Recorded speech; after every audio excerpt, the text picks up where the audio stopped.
সারা দেশে ভোটের আমেজ। আর মাত্র কয়েকদিন পর ত্রয়োদশ জাতীয় সংসদ নির্বাচন। কে এগিয়ে কে পিছিয়ে চলছে চুলচেরা বিশ্লেষণ। এই নিয়ে আমাদের আয়োজন ভোটের অঙ্ক। আজ আমরা দেখব পঞ্চগড় 2 আসনের অবস্থা। পঞ্চগড় 2 আসনটি বাংলাদেশের সর্ব উত্তরের জেলা পঞ্চগড়ের দেবীগঞ্জ এবং বোদা উপজেলা নিয়ে গঠিত। এই আসনে 1991 সাল থেকে 2008 সাল পর্যন্ত অর্থাৎ যেই নির্বাচনগুলো বাংলাদেশে সর্বজনের কাছে গ্রহণযোগ্য হিসেবে বিবেচিত, সেই 4টি নির্বাচনে কার কী অবস্থা সেটা জানার পর আমরা এই নির্বাচনে কে এগিয়ে বা কে পিছিয়ে সেটি বিশ্লেষণ করব। সবচেয়ে আপডেটেড ফিচার্স নিয়ে 140টিরও বেশি দেশে কনকাফরেজ। আমরা শুরু করব 1991 সালের নির্বাচন দিয়ে। 1991 সালে এই আসনটিতে জয়ী হয়েছিলেন সিপিবির মোজাহার হোসেন। তিনি ভোট পেয়েছিলেন 42,335 ভোট, অর্থাৎ মোট ভোটের 39.1%। একটু বলে নেওয়া ভালো যে 1986 সালে যে চতুর্থ জাতীয় সংসদ নির্বাচন অনুষ্ঠিত হয়েছিল, সেই নির্বাচনে সিপিবির সাধারণ সম্পাদক জাতীয় নেতা কমরেড মোহাম্মদ ফরহাদ এই আসন থেকে নির্বাচিত হয়েছিলেন এবং কমরেড ফরহাদের হাত ধরে এই পঞ্চগড়ে সিপিবির একটি শক্তিশালী অবস্থান গড়ে উঠেছিল এবং 1991 সালের নির্বাচনেও তার প্রতিফলন আমরা দেখেছি যে সেখানে সিপিবির প্রার্থী 42,335 ভোট পেয়ে নির্বাচিত হয়েছিলেন এবং তার নিকটতম প্রতিদ্বন্দ্বী ছিলেন জাতীয় পার্টির মোহাম্মদ কামিজউদ্দিন। তার প্রতীক ছিল লাঙ্গল এবং তিনি ভোট পেয়েছিলেন 25,660 ভোট, মোট ভোটের 23.7%। 1996 সালের নির্বাচনের আগে 1993 সালের সিপিবি ভেঙে যায় এবং সেই ভাঙনের পর এই পঞ্চগড় 2 আসনের যিনি সংসদ সদস্য ছিলেন মোজাহার হোসেন, তিনি বিএনপিতে যোগদান করেছিলেন এবং 1996 সালের নির্বাচনে তিনি কিন্তু বিএনপির মনোনয়নে নিয়ে মোজাহার হোসেন তিনি ধানের শীষ প্রতীকে তখন নির্বাচন করেন এবং 48,534 ভোট পেয়ে মোট ভোটের 35.9% তিনি বিজয়ী হন। অর্থাৎ এই মোজাহার হোসেন তিনি সিপিবির প্রার্থী হিসেবে 91 সালে এবং 96 সালে বিএনপির প্রার্থী হিসেবে তিনি কিন্তু এই আসনটি বিজয় লাভ করেন।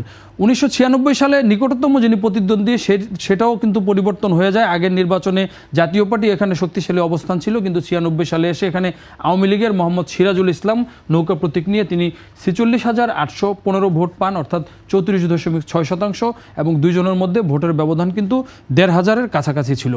2001 সালের নির্বাচনেও মোজাহার হোসেন তার বিজয় অক্ষুণ্ণ রাখেন। তিনি বিএনপির ধানের শীষ প্রতীক নিয়ে সেই নির্বাচনে 83,653 ভোট পেয়ে নির্বাচিত হন এবং মোট ভোটের 45.9 অর্থাৎ প্রায় 46% ভোট পেয়েছিলেন। তার নিকটতম প্রতিদ্বন্দ্বী ছিল আওয়ামী লীগের নুরুল ইসলাম সুজন।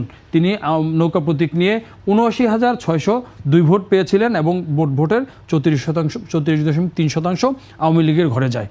2008 সালের নির্বাচনে এসে আমরা প্রথমবারের মতো দেখতে পাই যে এই পঞ্চগড় 2 আসনে আওয়ামী লীগ প্রথমবারের মতো তারা বিজয়ী হন এবং নৌকা প্রতীক নিয়ে নুরুল ইসলাম সুজন তিনি 1,42,488 ভোট পেয়ে অর্থাৎ মোট ভোটের 60.4%, অর্থাৎ আগের নির্বাচনে আওয়ামী লীগের যে ভোট সেখান থেকে প্রায় 20% ভোট কিন্তু আওয়ামী লীগের 2008 সালের নির্বাচনে বেড়েছিল এবং তার নিকটতম প্রতিদ্বন্দ্বী যিনি এর আগে তিনবার এই পঞ্চগড় 2 আসনের এমপি ছিলেন, সেই মোজাহার হোসেন, তিনি ধানের শীষ প্রতীক নিয়ে 91,700 ভোট পেয়ে তিনি নিকটতম প্রতিদ্বন্দ্বী ছিলেন। মোট ভোটের প্রায় 39% তিনি পেয়েছিলেন।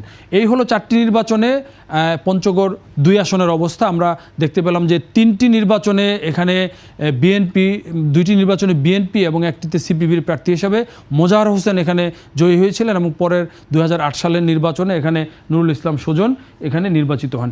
এরপরে বাংলাদেশে যেই 3টি নির্বাচন হয়েছে 2014, 2018 এবং 2024 সালে, এই 3টি নির্বাচন বহুল বিতর্কিত এবং একতরফা নির্বাচন হিসেবে পরিচিত। সে কারণে ওই 3টি নির্বাচনের ভোটের হিসাব নিকাশে আমরা খুব বেশি যাচ্ছি না।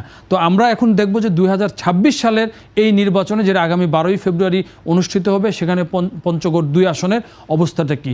আমরা শুরুতেই দেখিয়ে নিব যে 2026 সালে অর্থাৎ ত্রয়োদশ জাতীয় সংসদ নির্বাচনে এই পঞ্চগড় 2 আসনের ভোটারের কি অবস্থা।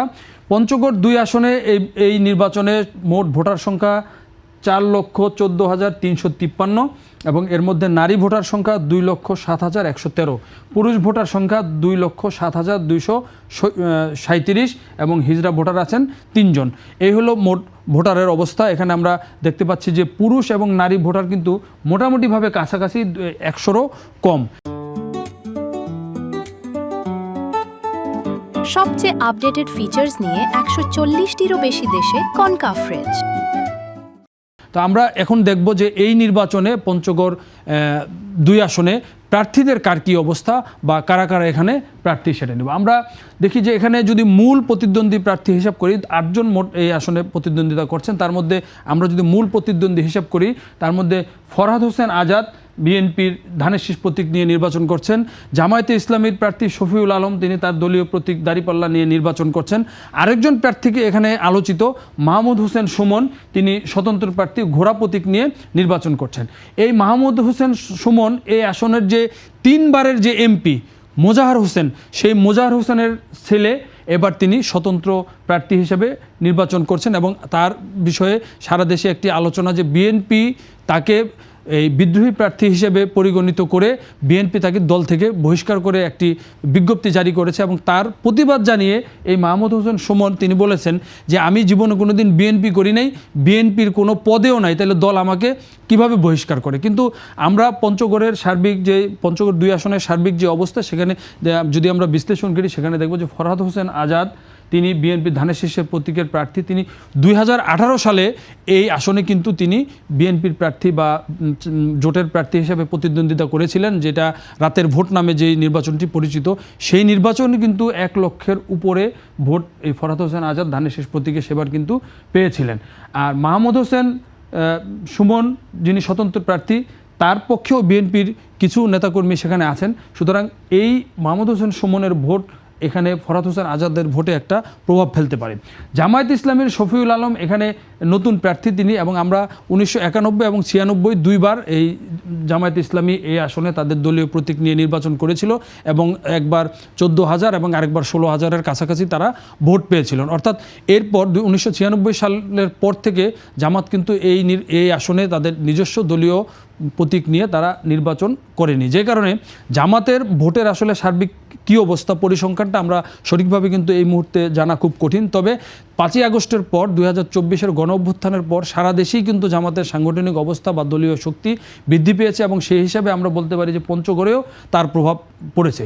এই মাত্র কয়েকদিন আগে জামাতের কেন্দ্রীয় যে আমির তিনি ডাক্তার শফিকুর রহমান তিনি পঞ্চগড়ে সফরে গিয়েছিলেন এবং সেখানে একটি জনসভা করেছেন এবং সেখানে আমরা দেখেছি যে বিশাল তারা সেখানে কিন্তু জমায়েত তারা করতে সক্ষম হয়েছিল এবং সেটা দিয়ে তারা তাদের দলীয় শক্তির কিন্তু প্রকাশ তারা ঘটিয়েছিলেন এবং ভোটের মাঠে কিন্তু তার একটা প্রভাব পড়তে পারে।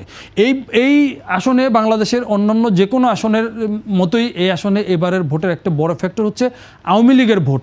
আমরা যে আগের নির্বাচনগুলো 4টি নির্বাচনের যে পরিসংখ্যান আমরা দেখলাম সেখানে কিন্তু আওয়ামী লীগ প্রতিটি নির্বাচনেই মোটামুটিভাবে কিন্তু 35% বা তার উপরে এবং 2008 সালের নির্বাচনে আমরা দেখলাম যে আওয়ামী লীগ কিন্তু 60% ভোট প্রায় এই আসনে পেয়েছিল। সুতরাং এই যে আওয়ামী লীগ এবার নির্বাচন করতে পারছে না বা তারা কার্যক্রম নিষিদ্ধ থাকার কারণে তাদেরকে নির্বাচন তারা কিন্তু নেই, কিন্তু তাদের অনেক একটা অংশ তারা কিন্তু এলাকা ছেড়ে থাকলেও তাদের ভোটার এবং সমর্থকদের একটা বড় অংশ কিন্তু এখন এলাকায় আছে এবং তাদের অনেকেই তারা ভোট দিতে কতটা যাবেন এবং তাদের ভোটটা আসলে কার পক্ষে যাবে সেটার উপর কিন্তু অনেক কিছু এই নির্বাচনের ফলাফল নির্ভর করছে।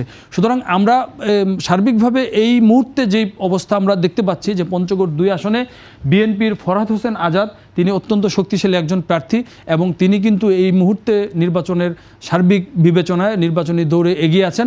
কিন্তু পরিবর্তিত পরিস্থিতিতে শফিউল আলম জামায়াত ইসলামীর তিনিও একজন শক্তিশালী প্রার্থী এবং জামাত কিন্তু যে কোনো আসনে এবার কিন্তু যে কোনো চমক দেখাতে পারে, সেই হিসাবে কিন্তু ফরহাদ হোসেন আজাদকে একটা তীব্র প্রতিদ্বন্দ্বিতার মুখোমুখি হতে পারে। সেই সঙ্গে এখানে মাহমুদ হোসেন সুমন যিনি সাবেক এমপি মোজাহার হোসেনের ছেলে তিনি কি পরিমাণ ভোট টানতে পারেন এবং আওয়ামী লীগের ভোটকে তিনি আকৃষ্ট করতে পারেন কিনা, যদি সেটা পারেন তিনিও কিন্তু তখন মূল প্রতিদ্বন্দ্বিতায় কিন্তু চলে আসবেন।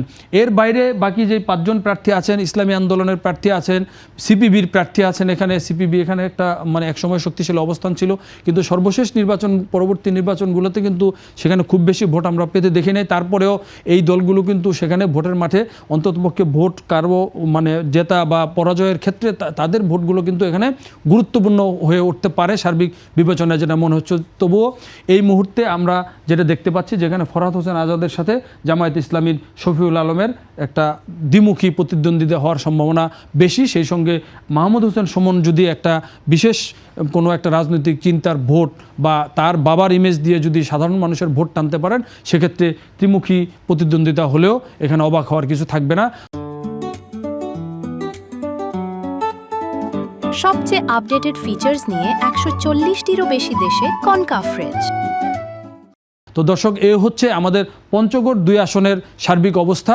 আমরা 12ই ফেব্রুয়ারির পর বা 13 তারিখে হয়তো আমরা এই আসনটির সার্বিক চিত্র বা প্রকৃতপক্ষে কে শেষ পর্যন্ত এই লড়াইয়ে জয়ী হলেন সেটা আমরা দেখতে পারবো। তার আগ পর্যন্ত আমাদের বিভিন্ন আসন নিয়ে এই ভোটের হিসাব নিকাশ নিয়ে আমাদের ভোটের অঙ্ক চলতে থাকবে।